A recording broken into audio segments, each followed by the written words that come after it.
good. Oh, you guys are sneaky, man. I'm telling you. All right.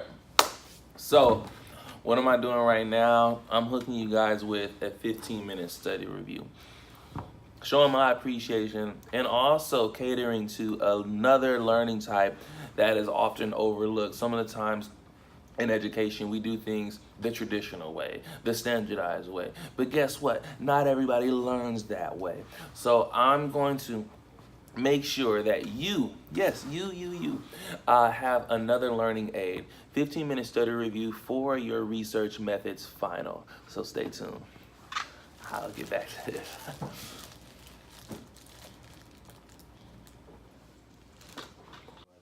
Oh yeah, so we're rolling. So the first one is on chapter 8. Now I'm gonna just give you, not the whole slide, just the definition according to sociology research method. So what is the mode? The mode is the most frequent value in a distribution. Now let's look at what the median is asking for. What is a median? It's the average. The median is the position average. Or you can even say the point that divides the whole entire distribution. So another way, a third way to say that, the mean is the arithmetic average. As the mean, but what is it equals to? It equals for the sum. We know the sigma sign stands for the sum of what? Of what number or value. Insert that there over the number of cases, which represents that, or divided by the number of cases. For your exam, I'm just going to be speaking to you in English. So in full terms, the range is the highest value minus the lowest value, add 1. When we talk about the interquartile range, quartiles are the points in the distribution, and a distribution, so a total distribution corresponding to the first 25% of cases, 50% of cases, and then the first 75% of cases. Okay, so chapter 9, qualitative methods. The qualitative field research methods attempts to do what? Capture social life as it is experienced. So as it's actually experienced by those participants. That's what qualitative research is all about. Not just doing a survey, but really recording what happens to the participants that you are observing during the real life, real time, unstaged events. Number 2, it looks at the context. So it'll consider what goes on at a Starbucks versus what goes on in a courtyard. So methods that are going to focus on social context with phenomena occur. When people are in crowds, they have that mob mentality where the majority rules and you're pressured by individuals in that group. There's peer pressure.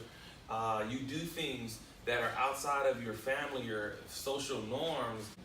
All of those inhibitions go out the window when you're with a certain group or a certain group of friends, right? You're like, yeah, turn up. You know, but at home, you're not like, what's up, mom, turn up. Like, it's a different setting, depending, if you guys have that type of relationship. Sure, babe, let's go, honey. But how do people understand those surroundings, right?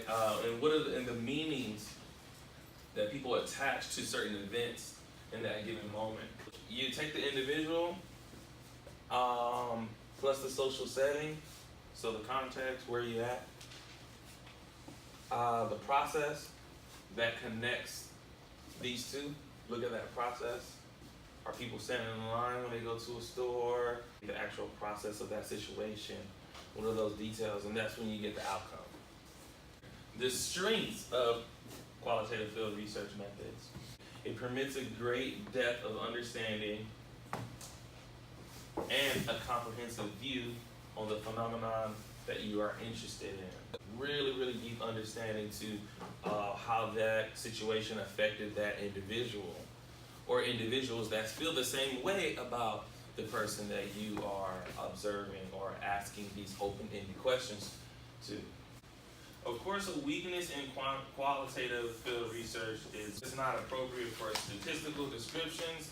An interview, like I didn't ask you guys to do a tally for an interview, right? Instead, I had to do something else, like transcribe all of that information, right? So you couldn't really put that in numeric results for me. Informational focus groups. What is this method in exactly? This is a method where you get a group of unrelated individuals, right? Random or quasi, but they're still unrelated, and they're brought together to discuss a certain topic. All right, so definitely you want to write down these 5 methods right here: ethnography, conversation analysis, narrative analysis, and visual sociology, and grounded theory. All right, so that was the methods. Let's look at the steps. So again, just the terms. You don't have to give me to write down the details on this one. So what are the 5 steps? You have number 1 as documentation.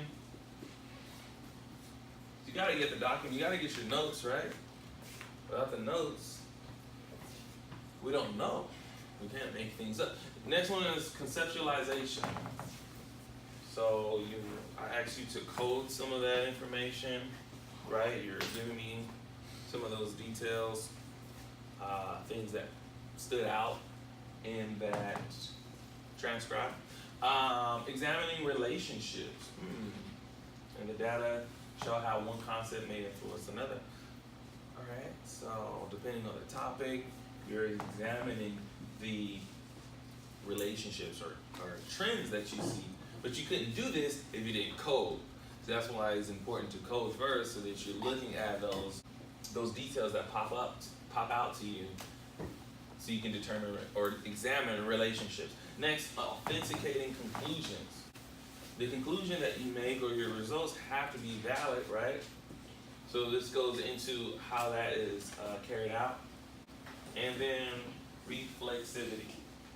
Let's see, techniques. Let's see. Techniques.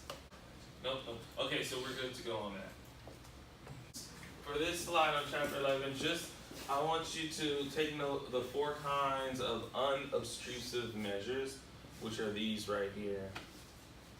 The 4 kinds of unobtrusive measures, so measures that don't affect or alter the results of your research, would be creative methods, content analysis, historical methods, and comparative methods. What are some of the creative sources?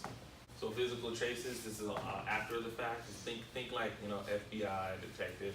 So you're looking at fingerprints and footprints and stuff like that. Archives, so anything recorded that has been kept, so that you can kind of review that. Observation, so that's in the moment at the time of that study. And contrived observation, everything that you so some of those examples that we looked at, you can set that up. You can set up an observation. You can stage an observation. You can look at old videos, old TV shows, like that as well. So something that was kind of almost semi-coerced. Make sure that you know what coding is, process of transforming raw data into a standardized form. So transforming what you see, making sense out of it, giving it, identifying what you saw, whether you saw somebody scratching their head a lot, looking up, rolling their eyes every time you get asked certain questions. Looking at on this slide, we're just going to look at 2 points right here: manifest content and latent content.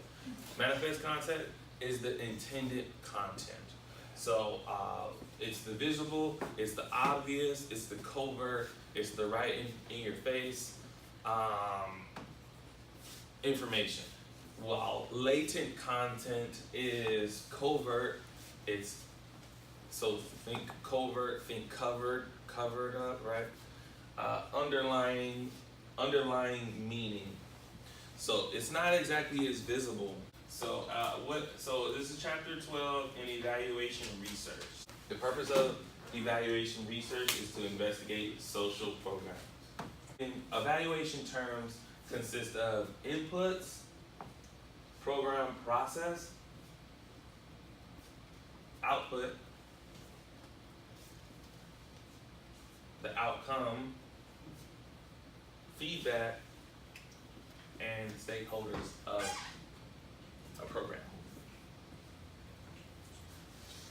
So, inputs. What resources went into that program? Raw materials, clients, what's the staff, right? The process from beginning to end. When we're looking at the programming of schooling, what is the process? It's completely different from the elementary school process. You in elementary school, your parents went up there with you, you talked to the principal or someone in the office. Depending on what school you went to, you probably got on a waiting list, a lottery, or if it was a private school. It's different processes, right? When you're looking at different programs, it's not all the same. The outputs. What was promised? What was promised to you within that program? What was produced? Sounds the same but different. After we figure out what was produced, what was the impact of that production? Right? What was the magnitude of that? So that's an outcome. Feedback, information, surveys for clients, feedback I get from you on Rate My Professor or on the official student evaluations, right? Or even the internal evaluations from department chairs. And then stakeholders, who's all involved, who's the impact, who has some type of something to lose or skin in the game. Stakeholders. So to solve ethical issues, you want to minimize the number in a control group and use a minimum sample size. Chapter 13, reviewing, proposing, and reporting research. Okay, so just this bullet point right here, intro statement, your lit review, your methodological plan, your budget, ethics statements, and then statements of limitation. So what are the essential components of a proposal? You definitely got to have the introduction, right? Why are you doing this? What are you doing it for? You definitely want to make sure you are aware of, are well read when it comes to past researchers or individuals that are studying your same field of interest. You have to have that literature review. What is your plan towards acquiring new data, right? What will be your method? There's 2 stars next to that, so you definitely want to commit that to memory. How are you going to approach this new study, qualitative or quantitative? The budget, how much do you think everything is going to cost, right? What's going to be your financial setback? Ethics statement. How are you going to make sure that the ethics are upheld in your study, that you are minimizing your harm and maximizing your help when it comes to these participants? And then your statement of limitations, the inevitable, right? What do you think is going to happen? How are you going to overcome it? Basically what you guys just did for your 50-point project. Ethical statement, making sure that you have that in your research is key, or it will not be approved by the IRB, which is the Institutional Review Board. But if you are doing a proposal for your job, your company, or a nonprofit organization, mentioning your awareness of ethics and how to treat people, it just makes you look like a good person too. So it's like, oh, that's so sweet. You really care about people, and that's the review. So you'll be all right. Go over it. Play it while you're driving, at the gym, while you're walking from somewhere on campus, and just remember, I care about you. Research methods you can apply to your life. Relationship. If you ever stalk somebody on Facebook or social media, you're a researcher. You are a sociologist. You didn't know it.